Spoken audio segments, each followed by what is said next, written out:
बोले देवादिदेव आदिनाथ भगवान की जय हो।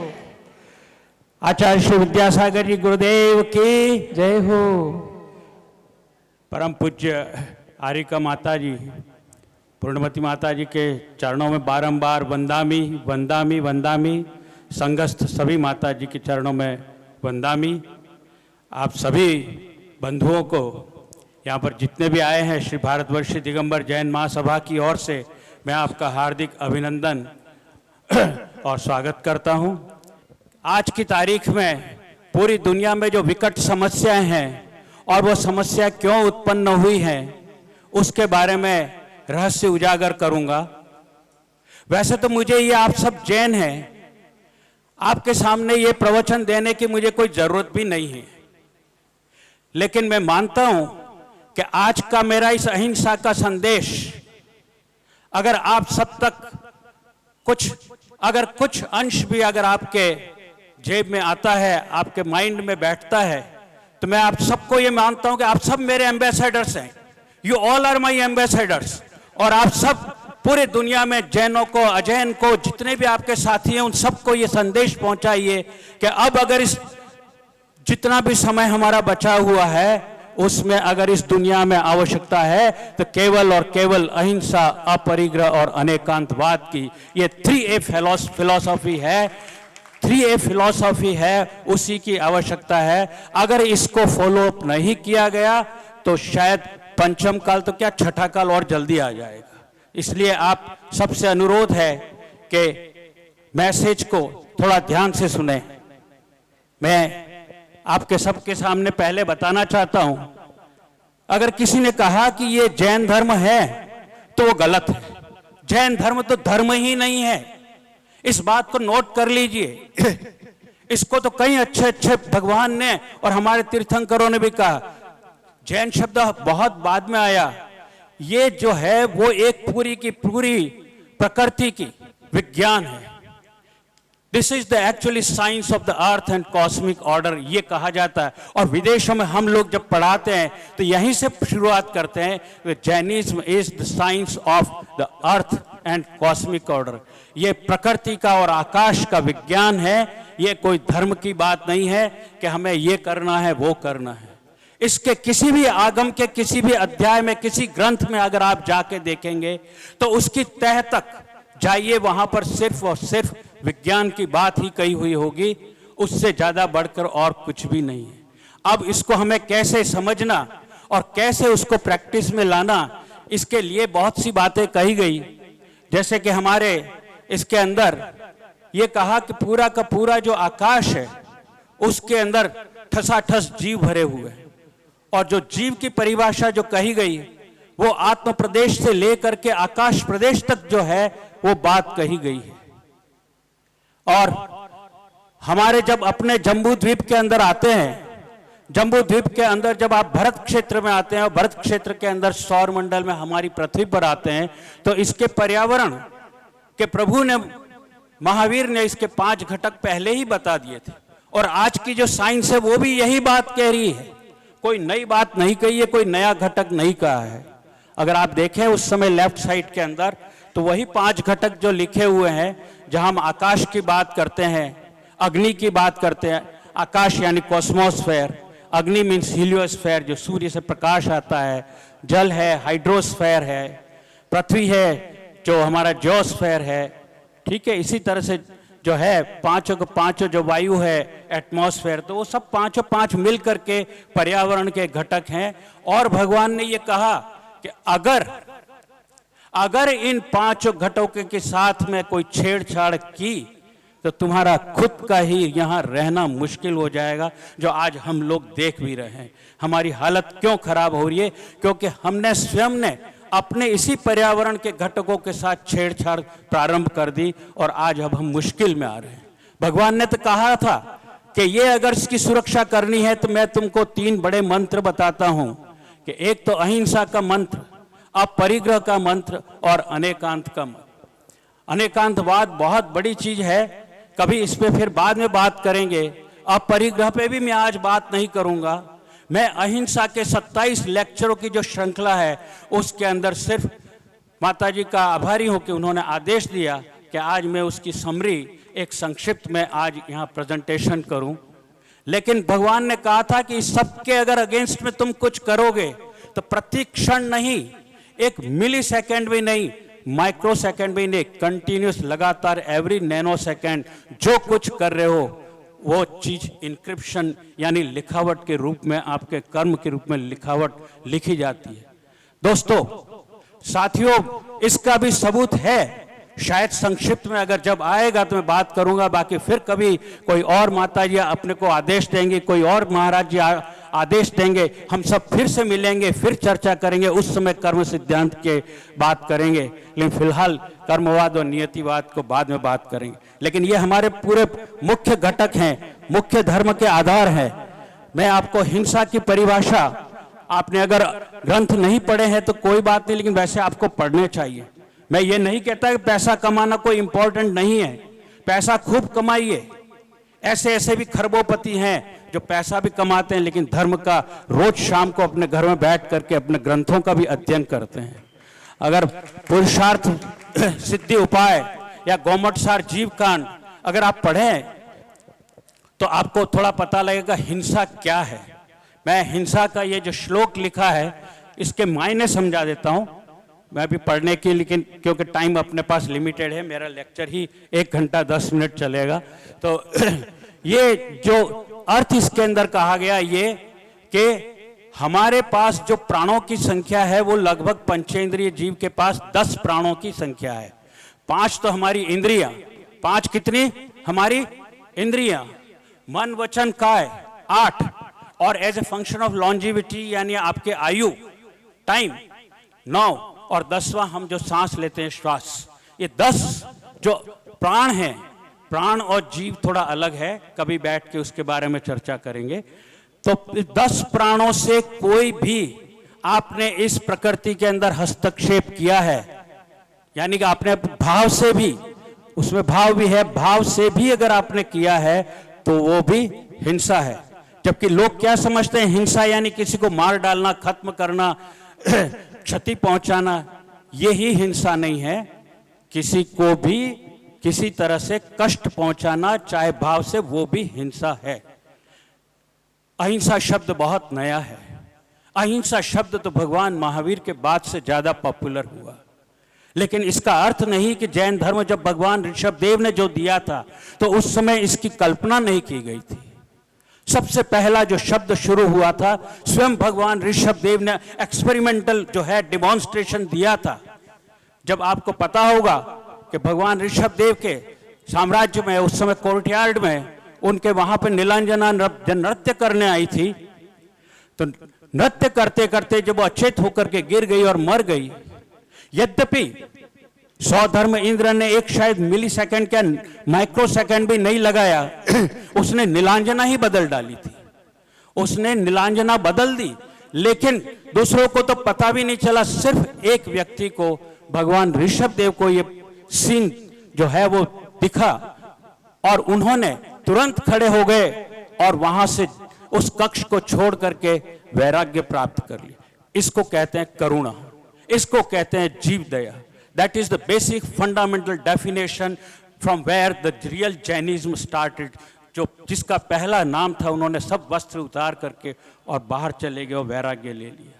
तो ये जैन धर्म की प्रारंभ जो शिक्षा है वो वहां से शुरू होती है। ये जो करुणा जो है, जीव दया है, वो इन हजारों लाखों सालों में चलते चलते चलते भगवान महावीर के आते आते ये अहिंसा में बदली। यानी डेफिनेशन में प्रिसिशन आया कि यही नहीं, हमारे 10 प्राणों में से भी कुछ अगर हम हलचल करते हैं तो वो भी एक हिंसा है। मैं आप सबको ये बताना चाहता हूं कि अगर ये सब कुछ है तो इसका अर्थ क्या हुआ, क्या साइंटिफिक इंटरप्रिटेशन देंगे। हमने भगवान ने बहुत अच्छी बात कही थी कि जो है, अगर ये अहिंसा की बात को अगर अच्छी तरह से समझना है तो हमें पूरे पर्यावरण, पूरे भूमंडल भी नहीं, पूरे ब्रह्मांड के अंदर जीवों को समझना चाहिए। और इसका अर्थ यह हुआ कि हम एक दूसरे के ऊपर निर्भर हैं, हम एक दूसरे पे निर्भर हैं, इंटरडिपेंडेंस है। अगर मैं समझता हूं कि चींटी की क्या वैल्यू है, चींटी चली जाएगी तो क्या हो जाएगा, चींटी की भी उतनी ही महत्व इस पर्यावरण में, इस भूमंडल पे और इस ब्रह्मांड में उतनी ही है जितनी पंचेंद्रिय जीव की मेरी भी है। तो आप समझिए कि एक इंद्रिय जीव, एक सूक्ष्म जीव जो दिखाई नहीं देता है, दिखाई ही नहीं देता है, हमको तो कभी आंखों से नहीं दिखाई देता, लेकिन उसका भी इतना महत्व है।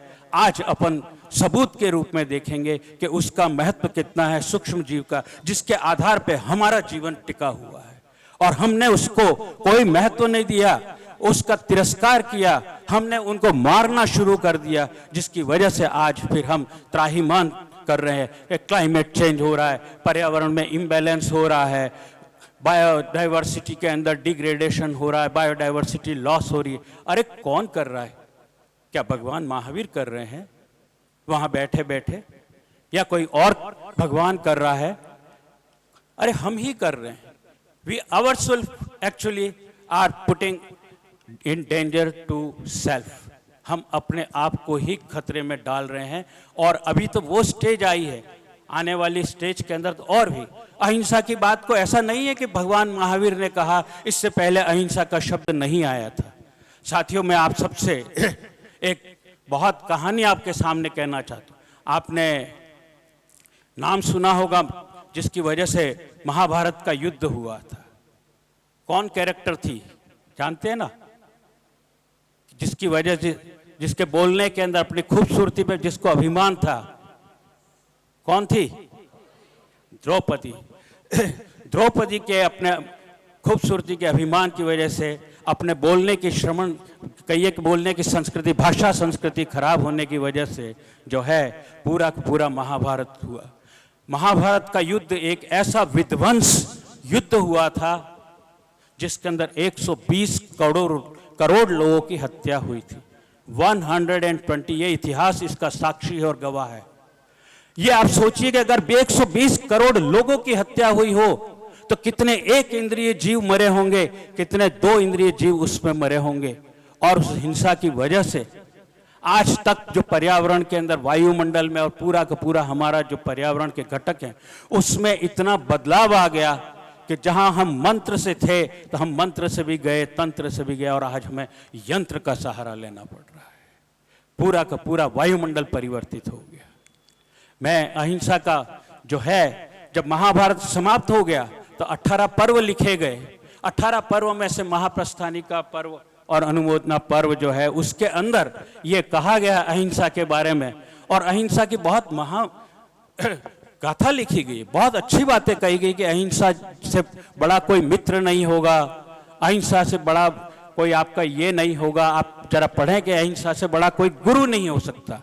लेकिन इन सब बातों को जब भगवान महावीर हुए तो उसके कंक्लूजन के रूप में, जो मैंने कहा था आपको कि भगवान ने अपनी तपस्या में सिर्फ यही देखा उन्होंने कि अरे कोई भी जीव अपने आप में समर्थ नहीं है, we all are interdependent on each other. और उसलिए उन्होंने कहा परस्परो अपग्रहो जीवाणाम। उन्होंने क्या कहा? एक सेंटेंस में, एक ही 2 शब्दों में कह दिया, परस्परो अपग्रहो जीवाणाम। हम सबको एक दूसरे की रक्षा करनी है, एक दूसरे का ख्याल रखना है, और एक दूसरे के लिए ही अगर रखेंगे तो हम स्वयं जीवित रहेंगे।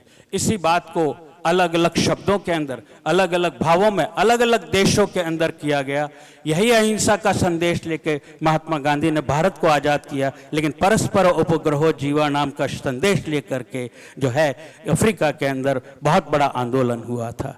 आज की तारीख में जो समस्या आ गई है, ये समस्या तो आप सबके सामने है ही कि नेचुरल डिजास्टर, प्राकृतिक आपदाएं बहुत आ रही हैं। आप सब जानते हैं कि फ्लड आ रहे हैं, सूखे पड़ रहे हैं, हमारे यहाँ पे अधिक से अधिक आजकल भूकंप आ रहे हैं, वॉल्केनोस फट रहे हैं, सुनामी आ रही है। इसके बाद में हम लोग देखते हैं कि एनवायरनमेंट पे इम्बैलेंस हो गया है। हम बात करते हैं रोज अखबारों में, न्यूज़पेपर में आता है क्लाइमेट चेंज हो रहा है, इत्यादि इत्यादि बहुत सारी आर्थिक सोशो इकोनॉमिक प्रॉब्लम्स आ रही हैं। लेकिन इन सब के पीछे अगर मैं ग्राफ से आपको बताऊं, और आप सब शायद देखना चाहेंगे कि सबूत के रूप में, कि मैं आप थोड़ा सा चेयर उधर लेके चले जाएंगे सो दैट आई कैन। देखिए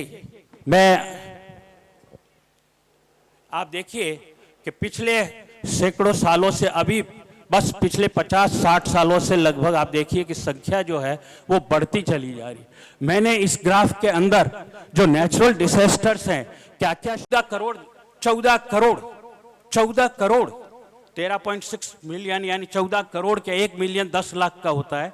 याद रखिए इतने जो जीव हैं पर डे चिकन्स मुर्गियों को खाया जाता है पर डे, रोज का नहीं मतलब साल का नहीं, पर डे।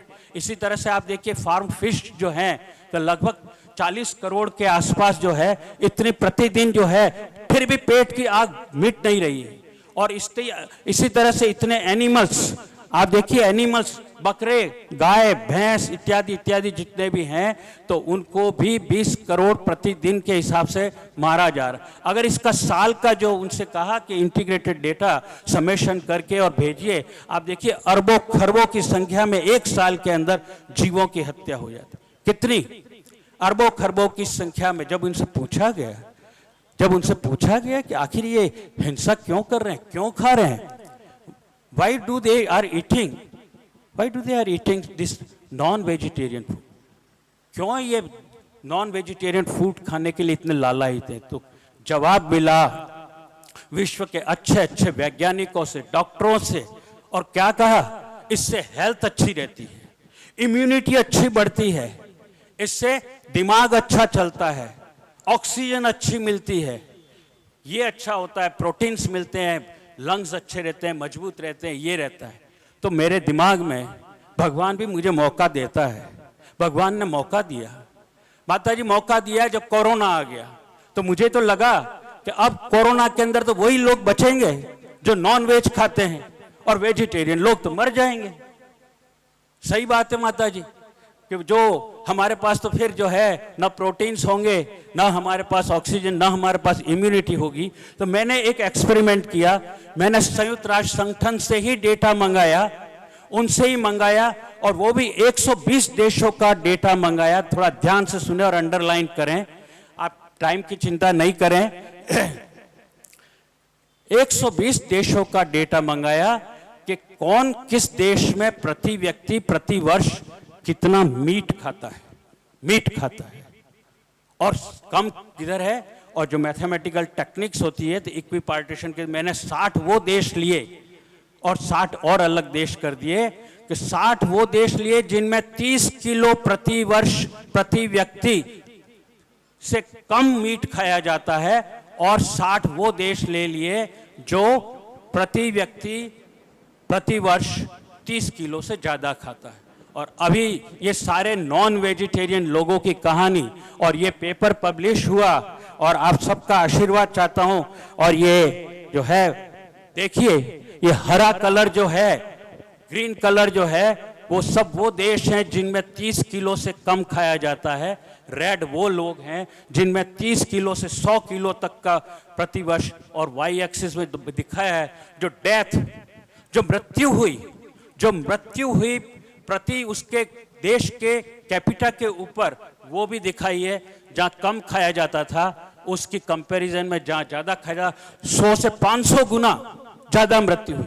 कहां गई वो इम्यूनिटी, और कहां गई उनकी ऑक्सीजन, कहां गई?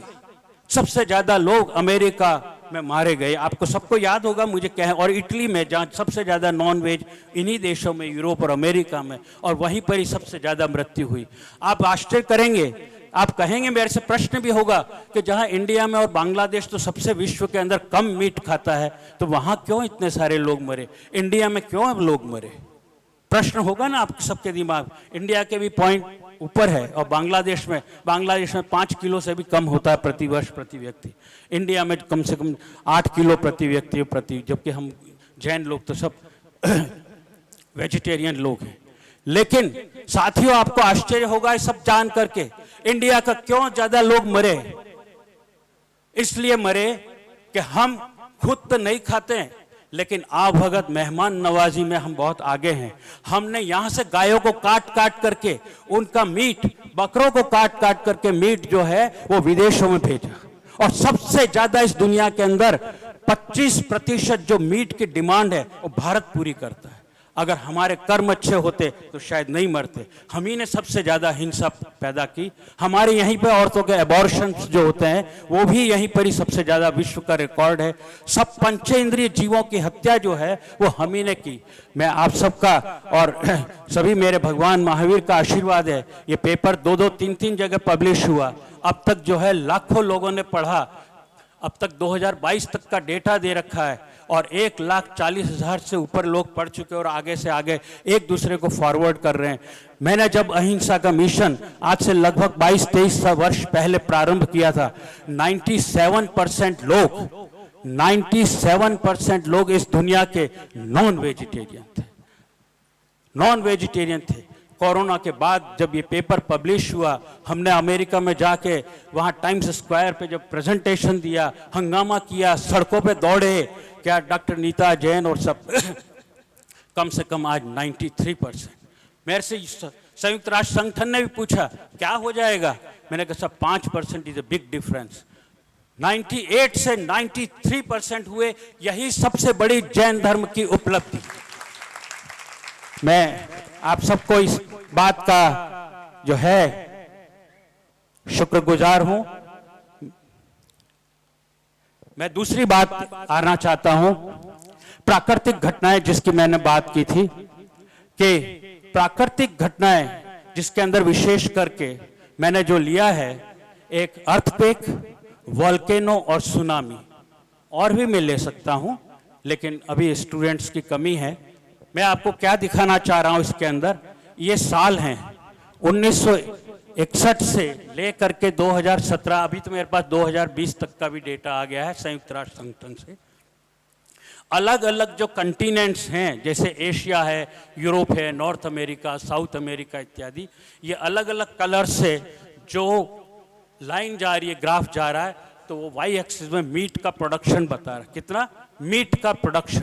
और मीट का प्रोडक्शन कम नहीं हो रहा, बढ़ ही रहा है, क्योंकि युवा जो है वो अभी भी मीट ही खाना चाह रहा है। इन स्पाइट ऑफ कोरोना जो हो गया उससे सबक सीखा, लेकिन अभी भी जो है मीट का प्रोडक्शन बढ़ता जा रहा है।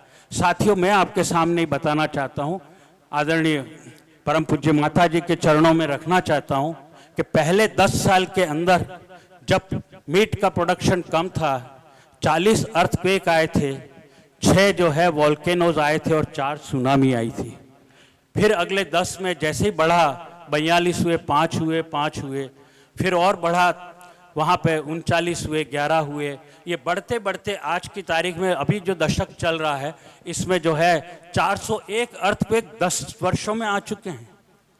और ये 401 2017 तक का है, मेरे पास 2020 तक का डेटा है, वहाँ 450 जो अर्थक्वेक आ चुके हैं और लगभग जो है समझिए 25 जो है वोल्केनोज आ चुके हैं, और जो 71 जो यहाँ लिखा है वो 100 सुनामी आ चुकी है। हम कहाँ जाना चाहते हैं? और ये सबूत है, और ये विश्व के सामने जो पेपर प्रेजेंट किया था कॉन्फ्रेंस के अंदर, और ये पब्लिश्ड है ये रिजल्ट, तो दुनिया के लोगों ने आश्चर्य किया, पूछा कि हम तो अब तक अर्थक्वेक और वोल्केनोज को ये समझते थे कि टेक्टोनिक प्लेट्स जमीन में जो हैं उनके चलने खिसकने की वजह से अर्थक्वेक होते हैं। मैंने कहा बिल्कुल होते हैं, मैं खुद उसका ही वैज्ञानिक हूँ, लेकिन उनको ज़्यादा खिसकाने या उनको पीछे करने में हाथ किसका है? इसका अर्थ ये हुआ कि हम जो कर्म कर रहे हैं उससे निकलने वाले वाइब्रेशन से जो सेटअप वेव्स होती हैं, वो वेव्स, वो तरंगे, जो मैं बोलूं, जो मैं कुछ करूं, वो वेव्स जो हैं वो उधर जा करके धरती के अंदर अपना सिस्टम को डिस्टर्ब करना, यानी टेक्टोनिक प्लेट्स के मूवमेंट को करने का एक मैकेनिज्म हो सकता है। मैकेनिज्म फिजिक्स वाइज क्या हो सकता है, अभी भी इस पे काम हो रहा है। लेकिन आप देखें कि जितना हमने नॉन वेज किया, उतने ज़्यादा से ज़्यादा प्राकृतिक घटनाएं बढ़ती जा रही हैं, और प्राकृतिक घटनाओं के बढ़ने के पीछे ये कारण बहुत बड़ा कारण है। मैं वायुमंडल की जरा सी बात करूंगा कि लोग बोलते हैं कि जलवायु में परिवर्तन होता है, क्लाइमेट चेंज हो रहा है। आप सभी जान रहे हैं ना, अखबारों, न्यूज़पेपर में सब जगह आ रहा होगा। मैडम, सुना है आपने क्लाइमेट चेंज हो रहा है, बारिश बे टाइम पे आ रही है, कभी ज़्यादा हो रही है, कभी क्या हो रहा है, ये नहीं हो रहा था। एम आई राइट? सभी जानते हैं यस? क्लाइमेट चेंज हो रहा है, ये किसकी वजह से हो रहा है? ये बहुत बड़ा इश्यू है। जब मैं आपको बताऊंगा, जब मैं अमेरिका में स्टूडेंट था, शायद जीसी जैन साहब नहीं पढ़ पाए और बताया नहीं, मैं आपके सामने जो खड़ा हूँ, जब मैं स्टूडेंट था, मैं एशिया का पहला ऐसा विद्यार्थी था जिसको इंटरनेशनल यंग एस्ट्रोनॉमर अवार्ड मिला था। और Shrimati Indira Gandhi the then prime minister जो थी, उन्होंने, इसका श्रेय उनको जाता है कि उन्होंने मुझे मोटिवेट किया, नर्चर किया और मुझे वहाँ भेजा और मैं वहाँ काम कर रहा था। जब ये 1980 से 1984 के अंतराल में जब 2-3 बार गया, काम कर रहा था सैक्रामेंटो पीक, न्यू मैक्सिको में ऑब्जर्वेटरी है, वहाँ काम करते थे। हमको इंस्ट्रूमेंट सिखाने की टेक्निक्स के ऊपर वहाँ पर जो है ट्रेनिंग दी जा रही थी कि किस तरह से बलून बॉर्न और रॉकेट के और सैटेलाइट के इंस्ट्रूमेंट बनते हैं इत्यादि। वहाँ पर एरिज़ोना में एक एक्सपेरिमेंट चल रहा था, एक बलून बॉर्न एक्सपेरिमेंट चल रहा था। वो क्या ढूंढ रहे थे? हवा के अंदर जीव हैं कि नहीं, हवा में जीव हैं कि नहीं। तो वो वहाँ पे एक्सपेरिमेंट हो रहा था। हमारे इंस्टीट्यूट से हर वीक 5-5 स्टूडेंट को ले जा करके अलग अलग को उनको ट्रेनिंग दी जाती थी। मेरे को भी लेके गए थे और जब बात हुई तो मैंने पूछा अपनी क्यूरियोसिटी से कि what is the aim of the experiment, ऐसा करके उन्होंने बताया। दुर्भाग्य से, मैं यही कहूँगा, दुर्भाग्य से मेरे मुंह से ये निकल गया, अरे ये क्यों ढूंढ रहे हो आप? ये तो ऑलरेडी पहले से ही पता है कि पूरे ब्रह्मांड में जो है जीव है। ये मैंने अपने जैन धर्म के आधार पे बोल दिया। वो जो प्रिंसिपल इन्वेस्टिगेटर था, प्रोजेक्ट डायरेक्टर था, वो बहुत नाराज हो गया। उसका शायद गुस्सा तो इतना आ रहा था कि वो मुझे थप्पड़ मार देता।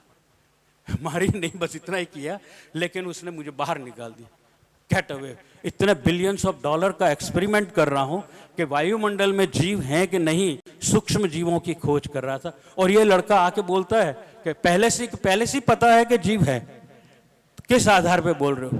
तो मैंने उसको थोड़ा सा क्षमा मांगते हुए उसको कहा कि मैं आई एम सॉरी, मैंने आपका दिल दुखाया, लेकिन ये हमारे जो धर्म की बात, मैंने कहा हमारे धर्म की जो किताबें हैं उसमें तो लिखा हुआ है कि माइक्रो ऑर्गेनिजम्स एग्जिस्ट एवरीवेयर। तो ये वो उस बात को कोई एग्री नहीं किया और मेरे को कोई रेस्पेक्ट नहीं दिया और मैं बैक टू पेविलियन कहते हैं ना, पैक करके मुझे वापस भेज दिया। मैं अपने जगह गया, ठीक है।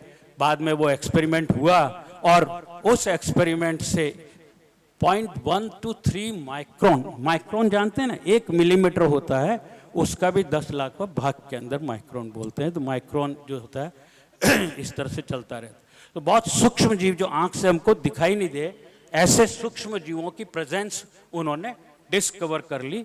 और बाद में जब डिस्कवर हुआ, ये तो बाद में तो और भी अलग अलग 3 से 40 किलोमीटर तक, ये 5 किलोमीटर तक हुआ था, बाद में 3 से 40 किलोमीटर तक भी जीव मिले। लेकिन उस आदमी की फिर मैं महानता कहता हूँ, उस वैज्ञानिक की उस समय बहुत बड़ी महानता है। जब उसको ये हो गया तो फिर उसने याद किया, कर यार वो लड़का आया था, उसने कहा था कि जीव तो सब जगह हैं और जिस हाइट तक जा रहे हैं सभी जगह जीव तो मिल ही रहे हैं। मेरे टीचर को वापस टेलीफोन किया, कहा कि उस लड़के को वापस भेजो।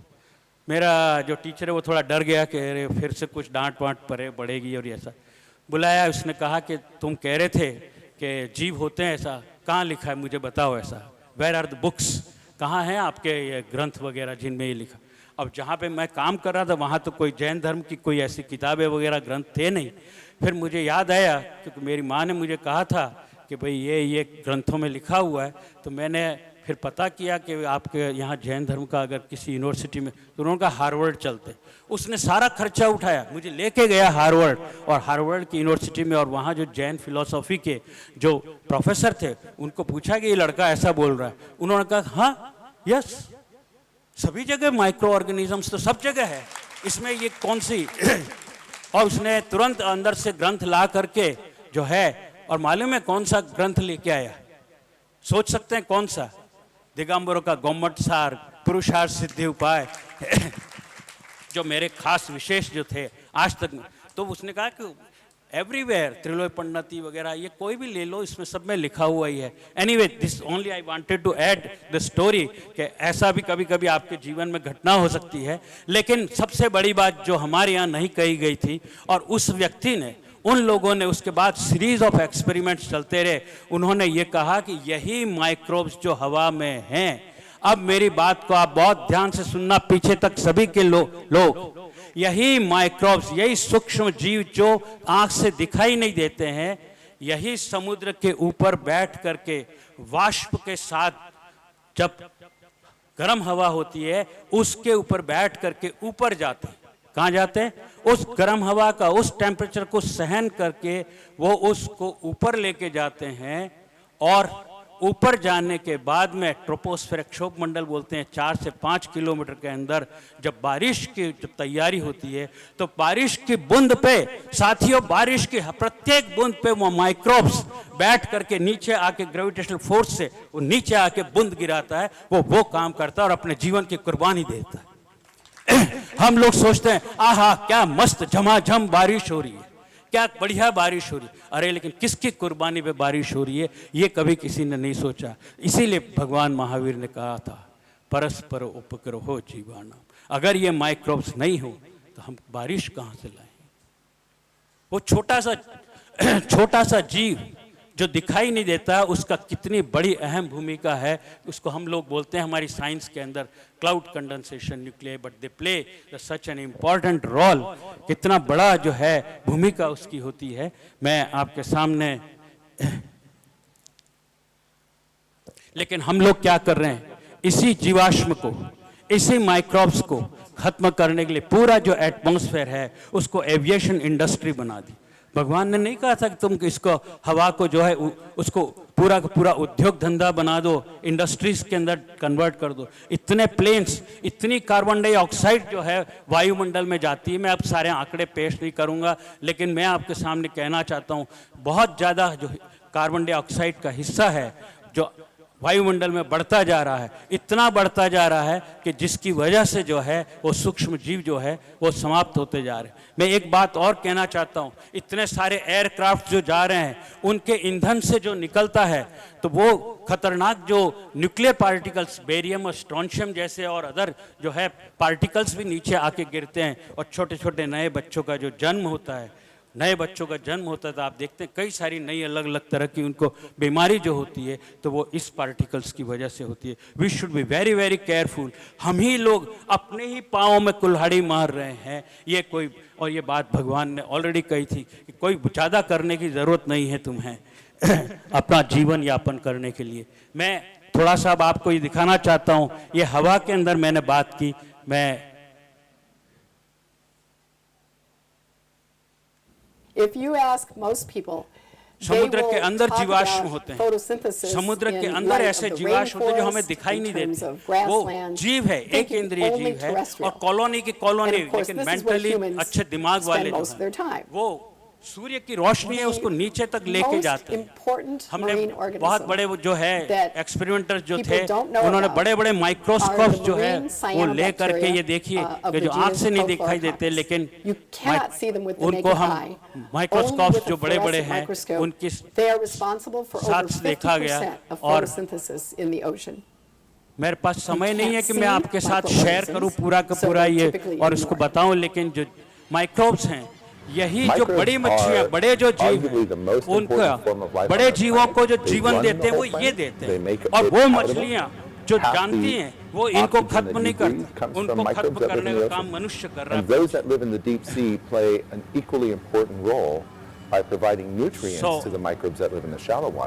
टाइम चूंकि अपने पास कम है, पूरा शिप भर करके कई सारे इंस्ट्रूमेंट वगैरह को ले करके, और फिर जमीन के अंदर नीचे जितना आकाश में पहाड़ ऊंचा होता है, लगभग 7 किलोमीटर तक का, आप समझिए समुद्र की सबसे गहरी जो गहराई होती है वो 7 से 8 किलोमीटर से ज्यादा नहीं होती है। तो वहां तक जो है पूरा इंस्ट्रूमेंट उतार करके और देखा जाता है कि कैसे कैसे वहां उन्होंने माइक्रोब्स ने अपनी कॉलोनी बना रखी है।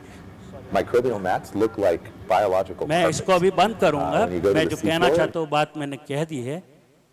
तो 2 बार कॉन्फ्रेंस हुई हवा के लिए हुई थी, एटमॉस्फेयर के लिए इंटरनेशनल जो है अलग अलग अंतर्राष्ट्रीय स्तर पर, आपने सबने सुना होगा मॉन्ट्रियल एग्रीमेंट के बारे में और एक क्योतो एग्रीमेंट के बारे में प्रोटोकॉल जो हुआ। तो क्योतो प्रोटोकॉल के अंदर हम लोगों ने ये सुझाव दिया था, हमने ये सुझाव दिया था कि जिस तरह से वायुमंडल को आपने औद्योगिकरण कर दिया, इस तरह समुद्र का औद्योगिकरण मत करिए। मैंने आपको शुरू में ही यूनाइटेड नेशन ने जो आंकड़े भेजे थे कि कितनी मच्छियां प्रतिदिन खाई जाती हैं, आपने देखा ही है। इसका जो हमने कहा कि अगर मच्छियों को नहीं खाया जाए, मच्छियों को जीवित रहने दीजिए।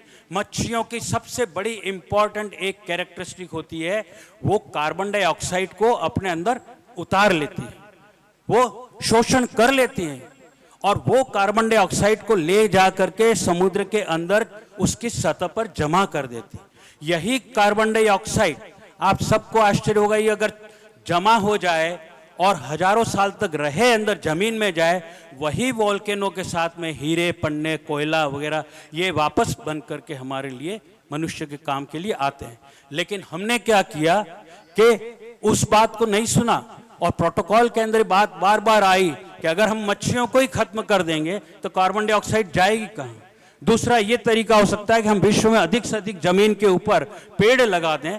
स्थावर जीव है, लेकिन वनस्पति स्थावर जीव की एक अच्छी परिपाटी, एक कैरेक्टरिस्टिक है कि वो कार्बन डाइऑक्साइड को एब्जॉर्ब करता है और ऑक्सीजन को बाहर डिलीवर करता। ना तो हमने पेड़ लगाए, ना हमने मच्छियों को बचाया, बल्कि मच्छियों को खत्म करने का जो है वो ज़्यादा से ज़्यादा काम हमने किया है। और उसकी वजह से समुद्र के अंदर जब मच्छियों को ख़त्म कर दिया, उसके माइक्रोब्स को ख़त्म कर दिया, अब हम जो समस्या में आ गए हैं कि कार्बन डाइऑक्साइड, यही गुजरात के जितने समुद्र हैं माता जी, हमने, मेरे स्टूडेंट है कृणाल पटेल, अब उसकी थीसिस हो गई है, उसका वाइवा होने वाला है, उसने निकाला कि समुद्र का जो तापमान है गुजरात के चारों ओर, जो सौराष्ट्र के समुद्र हैं, खंबात की खाड़ी के हैं, कच्छ के हैं, जितना कार्बन डाइऑक्साइड जो लाल वाला बढ़ रहा है, उसके साथ साथ ही समुद्र का तापमान बढ़ रहा है।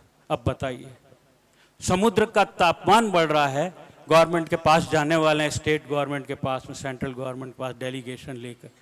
अब समुद्र का तापमान बढ़ रहा है, इसका मतलब ये कि समुद्र की जो किनारों पे जो मिट्टी है वो क्षरण, जिसको कहते हैं ना इरोजन, टूट करके वो खत्म हो रही है। इससे समुद्र जो है वो फैल रहे हैं और समुद्र फैलेंगे तो समुद्र के आसपास के जो गांव हैं वो समुद्र के अंदर डूब रहे हैं। ऑलरेडी हमारे पास एविडेंसेस, मैं उसके बारे में नहीं जाऊंगा, लेकिन ये समस्या आ गई है।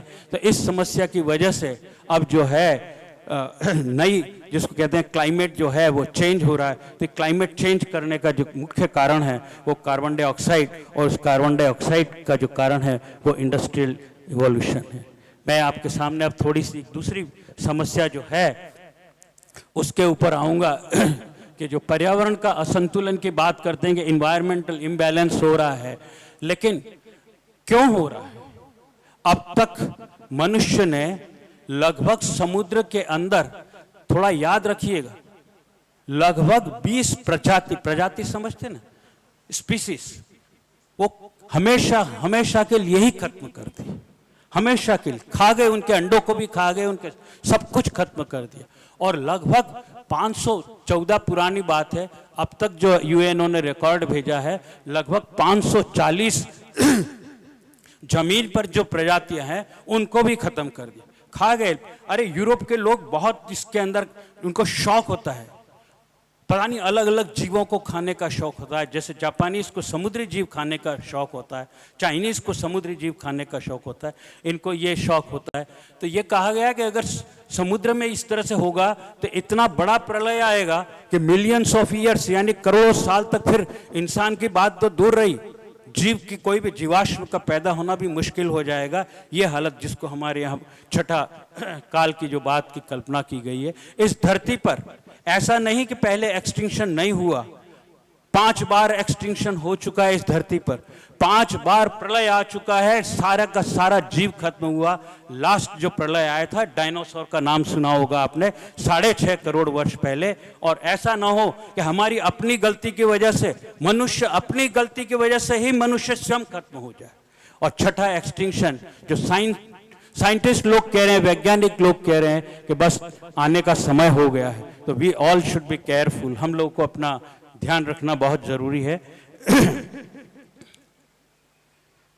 जमीन के अंदर भी जो है जा करके भगवान ने तो कहा था, क्या कहा था भगवान ने, महावीर ने, निगोदिया जीव होते हैं, कहा ना, निगोदिया जीव जो जमीन के अंदर तक भी होते हैं।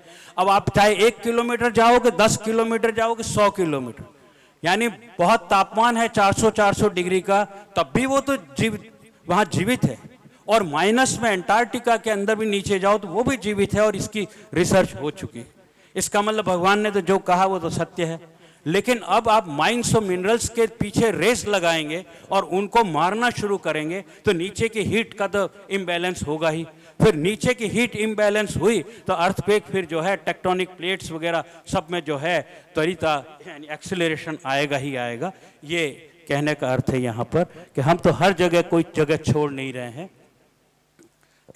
मैं आप सबके सामने एक नया विषय रखना चाहता हूँ, और वो है ध्वनि, एकॉस्टिक के माध्यम से। मैं बोल रहा हूँ, देखो मैं कितना पाप कर रहा हूँ इस वक्त, क्योंकि मैं माइक का यूज़ कर रहा हूँ। क्यों कर रहा हूँ? कि मेरी आवाज़ दूर तक पहुँचे। माइक से मैं इसलिए कर रहा हूँ मेरी आवाज़ दूर तक पहुँचे, लेकिन ध्वनि जब यूज़ कर रहा हूँ तो भगवान ने क्या कहा था कि 10 प्राणों से जो कुछ भी हलचल की या आपने कुछ गलत गतिविधि की तो वो हिंसा है। मैं ध्वनि से, तो इस वायुमंडल में मेरे आसपास से दूर तक जितने भी माइक्रो ऑर्गेनिजम्स हैं, सूक्ष्म जीव हैं, मैं उनकी हत्या कर ही रहा हूँ। कंटिन्यूस पिछले 1-आधे घंटे से बोल रहा हूँ, उसमें कितनों की हत्या की है। तो एकॉस्टिक वेव्स जो हैं वो अलग अलग, तो इसका एक्सपेरिमेंट किया गया और ये पाया कि हाँ, इतने डेसिबल की और इतने मेगाहर्ट्ज की जो है हम तरंगे छोड़ते हैं, जैसे टेलीविज़न के लिए है या मोबाइल्स के लिए है या ये माइक्रोफोन्स इत्यादि के लिए। तो भगवान ने तो कहा था जितना कोशिश करो मौन रखो। हम 24 घंटे में, अगर आप 8 घंटे सोते हैं, 16 घंटे आपके पास है, कितने घंटे आप मौन रखते हैं? अगर आप 1 घंटा भी मौन रखें तो आपके अंदर बहुत पॉजिटिव एनर्जी जो है वो स्टोर होती है। ये आप एक्सपेरिमेंट खुद करके देख सकते हैं।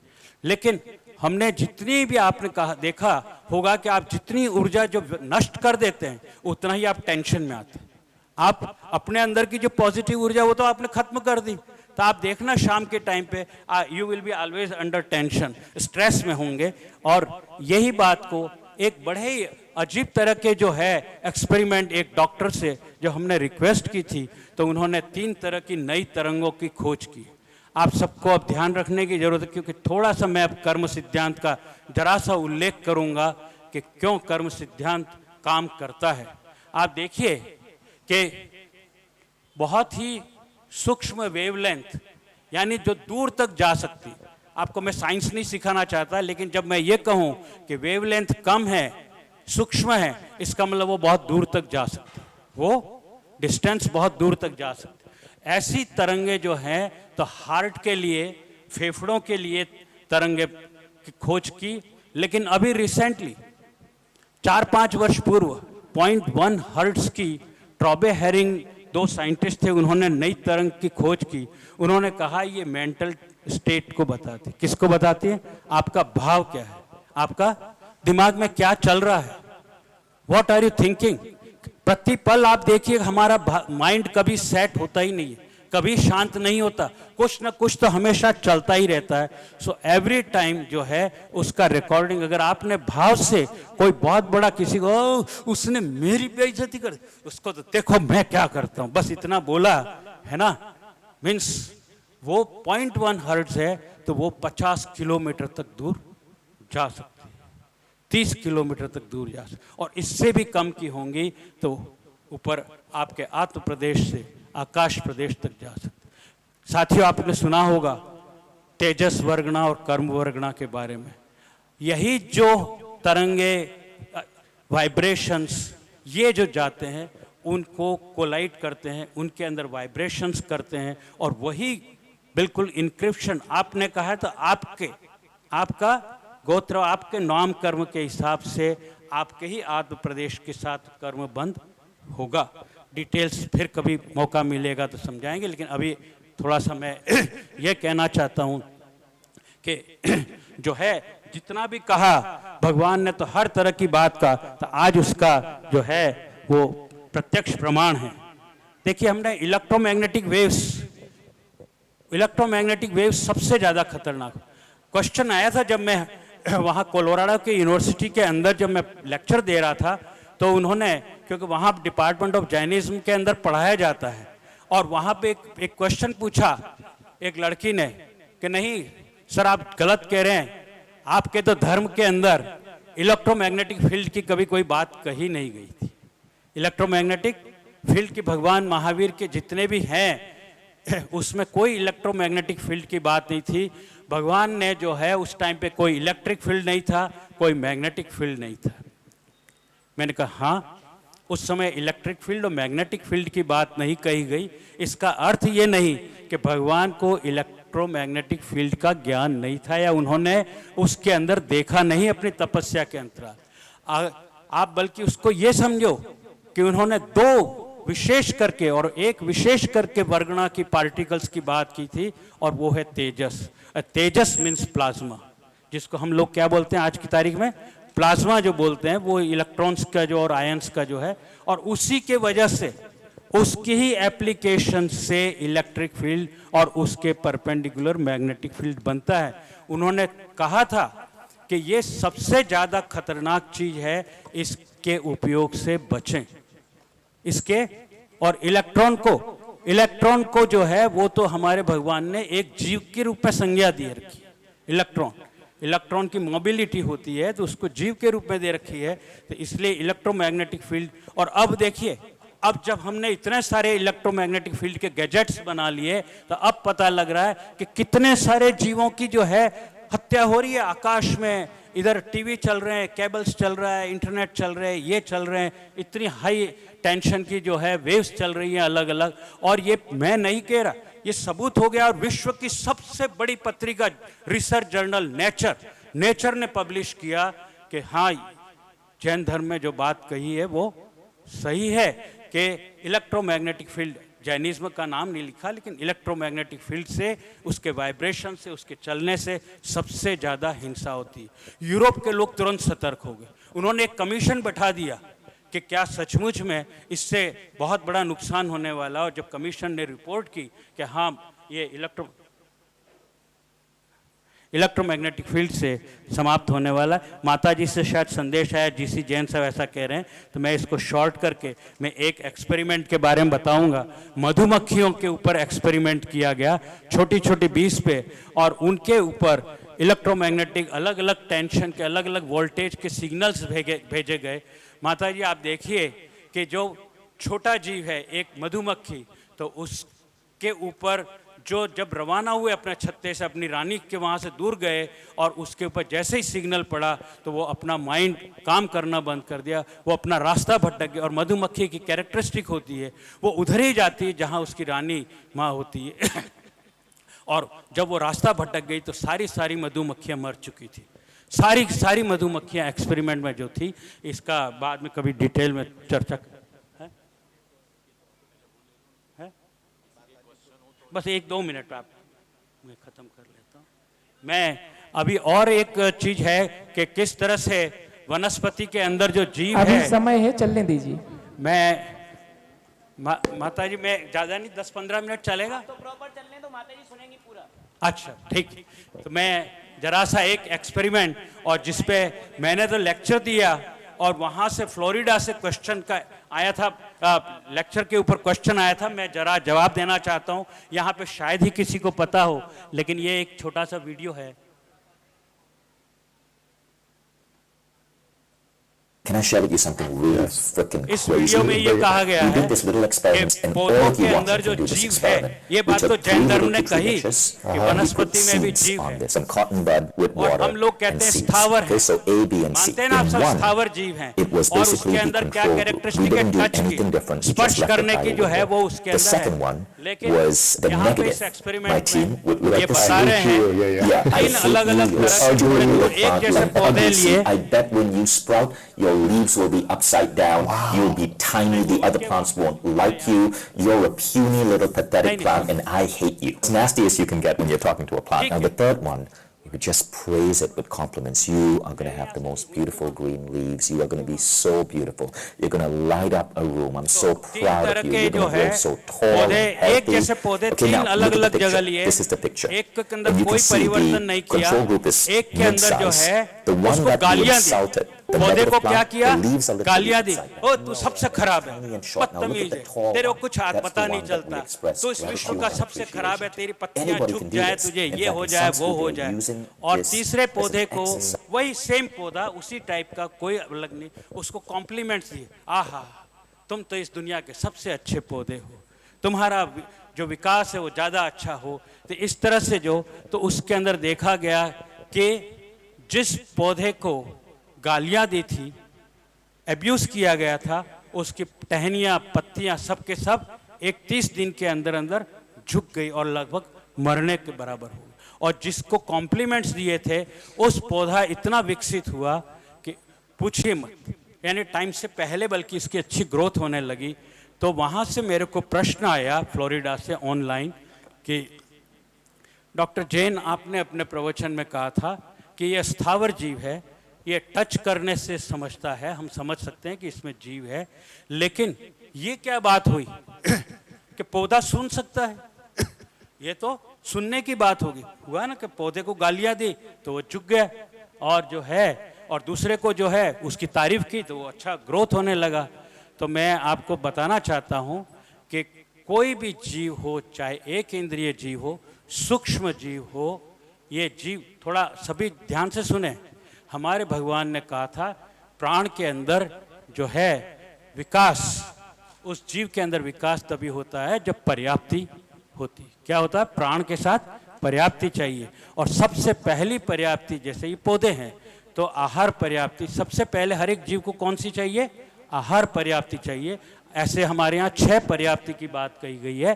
तो आहार पर्याप्ति की बात, उसके बाद में आगे शरीर का विकास होता है, धीरे धीरे श्रवण जो सुनने की होती है।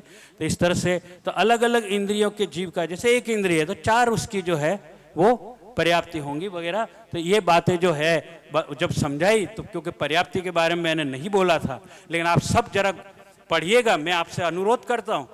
हमारे अंदर बहुत अच्छी अच्छी चीज़ें कही गई हैं, प्लीज़ जब भी टाइम निकाल करके आप थोड़ा सा भी समय मिले तो पढ़ें। और ये प्राण और पर्याप्ति, किस प्राण में कितनी पर्याप्ति होती है उसका मैंने उल्लेख किया है। इवन हम पंचेंद्रिय जो जीव हैं हमको 6 पर्याप्ति हमको मिलती है। मैं डिटेल में नहीं जाऊंगा कि संज्ञा और असंज्ञा वाला, लेकिन मैं आप चूँकि अपने प्रवचन के एंड में आ रहा हूँ मैं थोड़ा सा परस्पर ग्रहों के बारे में जो है, महात्मा गांधी ने किसका सहारा लिया भारत को आज़ाद कराने के लिए? जैन धर्म के मूल सिद्धांत सत्य और अहिंसा का। और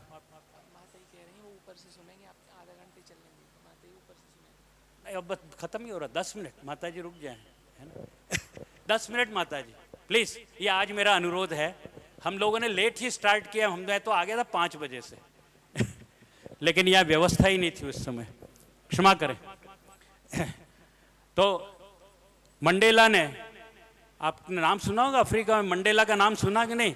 उसने यूज़ किया जैन धर्म का परस्पर उपग्रह जीवाणु। उसने क्या किया? शब्द काम में लिया, we all are interdependent on each other. आप अफ्रीका में कहीं भी जाएं, उस धर्म का नाम है उबुंटू। क्या नाम है? उबुंटू। उबुंटू का अर्थ आप हैं। उस ऐसे कहेंगे, सर आप हैं, आपकी वजह से मैं जीवित हूँ, वो आपको सम्मान देंगे। ऐसे प्रत्येक जीव को, चाहे वो शेर हो, चाहे बकरी हो, कोई भी हो, कि आपकी वजह से मैं जीवित हूँ। दैट इज़ नथिंग बट परस्पर उपग्रह जीवाणाम।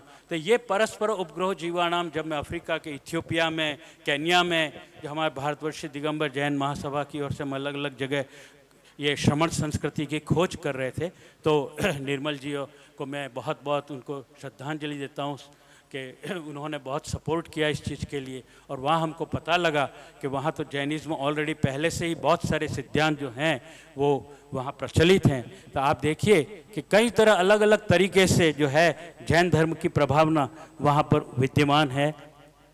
मैं अब आपके सामने एक अपील जिसमें मैं भी शामिल हूँ, जो 9 अलग अलग जो है उसके देश, पूरे विश्व में से 30 बड़े वैज्ञानिक, जिसमें 15 नोबेल पुरस्कार, 15 नोबेल पुरस्कृत, उन्होंने सब ने, अब पूरे विश्व के नेताओं को कहो, नेचर के अंदर लेटर लिख करके और संयुक्त राष्ट्र संगठन को चेतावनी दे दी है, चेतावनी दे दी है कि अब कभी हमारे सामने जो है कोई भी राष्ट्र का राष्ट्राध्यक्ष हमारे पास ना आए ये कहने के लिए कि क्लाइमेट चेंज हो रहा है, एनवायरनमेंट इम्बैलेंस हो रहा है, जब तक कि पहले इसकी व्यवस्था नहीं करो कि जो अनसीन मेजॉरिटी है, अनसीन जो अदृष्टिमान है, यानी माइक्रोब्स, सूक्ष्म जीव।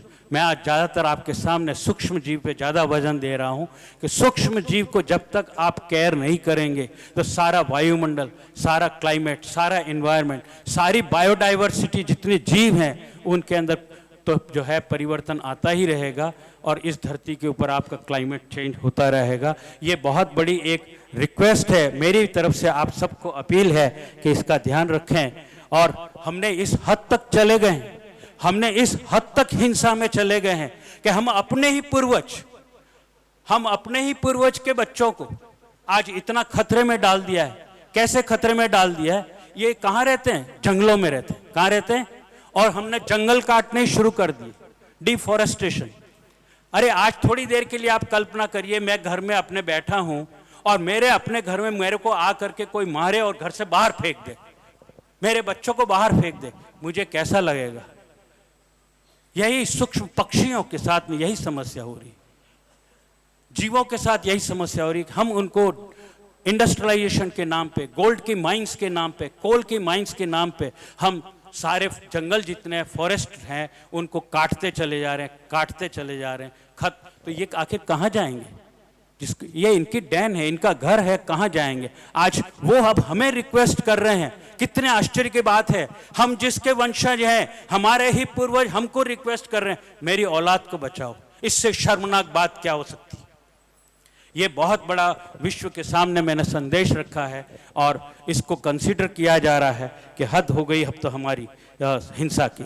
साथियों, बार बार लोग पूछते हैं, माता जी बस 10 मिनट, ज़्यादा नहीं, 5 मिनट पे आ गया हूँ मैं तो पूछते हैं बार बार, जब भी लेक्चर होता है, अब तक तो शायद ये वाला तो 900वां नंबर का लेक्चर होगा, पता नहीं कितने ही लेक्चर दे चुका हूँ कि अब भविष्य क्या होगा। डॉक्टर जैन, अब आखिर ये सब हो रहा है हिंसा, तो भविष्य क्या होगा? मैंने ग्रीनलैंड जहाँ अनकंटामिनेटेड है, जहाँ कोई भी अभी तक टच नहीं किया है, वहाँ का टेम्परेचर का डेटा दिखाया है, वहाँ टेम्परेचर का डेटा दिखाया as a function of time. अभी के 2000 साल यानी एडी के और एडी से पहले के 2000 साल, यानी टोटल 4000 साल का डेटा है। आप देखें डेटा, जो ब्लू कलर में डेटा है, बिल्कुल क्लीन डेटा है पिछले 4000 सालों का। बीच बीच में जंप होता है, फिर नीचे आता है, फिर बढ़ता है, फिर कम हो रहा है। डार्क एज भी आई, भगवान महावीर का समय भी दिखाया है मैंने, और अशोका का वार। लेकिन आप देखिए, एक प्रश्न, मेरे पास तो 2 करोड़ वर्ष के टेम्परेचर का डेटा है, लेकिन मैंने आपको दिखाने के लिए यहाँ तक दिखाया। ये यहाँ से मैंने शुरू किया, इससे पहले बहुत अच्छा टेम्परेचर था, लोग सुखी थे। आपको याद हो जो सिंधु सरस्वती की सिविलाइजेशन, इंडस सरस्वती सिविलाइजेशन बोलते हैं ना, सिंधु घाटी की सभ्यता, या है ना, बहुत अच्छे हम लोग सुखी थे। लेकिन उस महाभारत का जो वार हुआ था, जिसका प्रकोप इतना ज़्यादा हुआ कि वहाँ से टेम्परेचर गिर करके, जब इतने सारी हिंसा हुई थी, नीचे आ गया था। फिर धीरे धीरे धीरे वापस जब तपस्या का टाइम हुआ, फिर बढ़ा। जब तक टेम्परेचर अच्छा है तो लोग मर नहीं जाते, लोग मरते तब हैं जब टेम्परेचर कम हो जाता है। जब इस धरती पर बर्फ़ जम जाए तो लोग ज़्यादा मर जाते हैं। गर्मी हो जाने से कुछ ज़्यादा लोग मर नहीं जाते एकदम से। और हालात ये हो रहे हैं, जो फिटिंग की है बच्चों ने, जो पूरे इस डेटा के ऊपर, ये तो ये बता रही है कि टेम्परेचर धीरे धीरे आने वाले 1000 सालों के अंदर अंदर धीरे धीरे नीचे की ओर जाए। आप खुद देख रहे हैं कि बीच बीच में उठता है लेकिन नीचे जा रहा है। अगर सचमुच में ये हुआ तो डार्क एज का, यानी लोगों के मरने का, यानी सेम चीज़ 21,000 साल का पंचम काल है, 21,000 साल का छठा काल है। तो हम शायद शीघ्रता से छठे काल की और अग्रसर न हो जाएं। तो आप सबके लिए ये 5वां आरा जो है, इसका उल्लेख किया है। बस इसके साथ ही अब अगर मैं शायद ज़्यादा नहीं बोलूँगा। मैं कर्म सिद्धांत के बारे में फिर कभी बात करेंगे। सिर्फ मैं आचार्य श्री कनकनंद जी गुरुदेव ने जो मुझे बहुत कुछ पढ़ाया है, पास में बैठ करके सिखाया, आचार्य श्री नंदी घोष जी महाराज साहब जो हैं श्वेतांबर, जिनका भी चतुर्मास अभी अहमदाबाद में, मैं उन दोनों का नतमस्तक को बहुत आभार प्रदर्शित करता हूँ कि किस तरह से कर्म सिद्धांत का विज्ञान काम करता है। आप देख सकते हैं कि जो हमारा शरीर है बेसिकली उसके अंदर जो है वो तेजस शरीर होता है, कार्मांड शरीर होता है और प्योर सॉल जो है वो अंदर होती है। लेकिन सॉल के चारों तरफ, आत्मा के चारों तरफ किस तरह से कर्मबंध का लेप लगता है, तो उसके लिए कौन से दो वर्गणाएं तेजस और कर्म, ये इम्पॉर्टेंट है, महत्वपूर्ण है। इसकी डिटेल, इसकी साइंस फिर कभी कोई मौका मिलेगा आपके साथ शेयर करेंगे। आप सब ने बहुत बहुत मेरे को ध्यान से सुना, मेरे को माता जी ने मौका दिया। मैं आप सबका जो है बहुत आभारी हूँ और मैं आप सबको फिर से एक बार कहना चाहूँगा, आप सब मेरे एम्बेसडर्स हैं और पूरे विश्व में जहाँ भी आपकी पहचान है, जिससे भी पहचान है, मेरे इस अहिंसा के संदेश को उनके साथ शेयर करें। इस धर्म की प्रभावना को आप जिम्मेदारी लें कि आगे से आगे फैलाएंगे, पूरे विश्व तक लेके जाएंगे। आप सबको बहुत बहुत आभार। Thank you very much. Good night, शबा खैर, जय जिनेंद्र।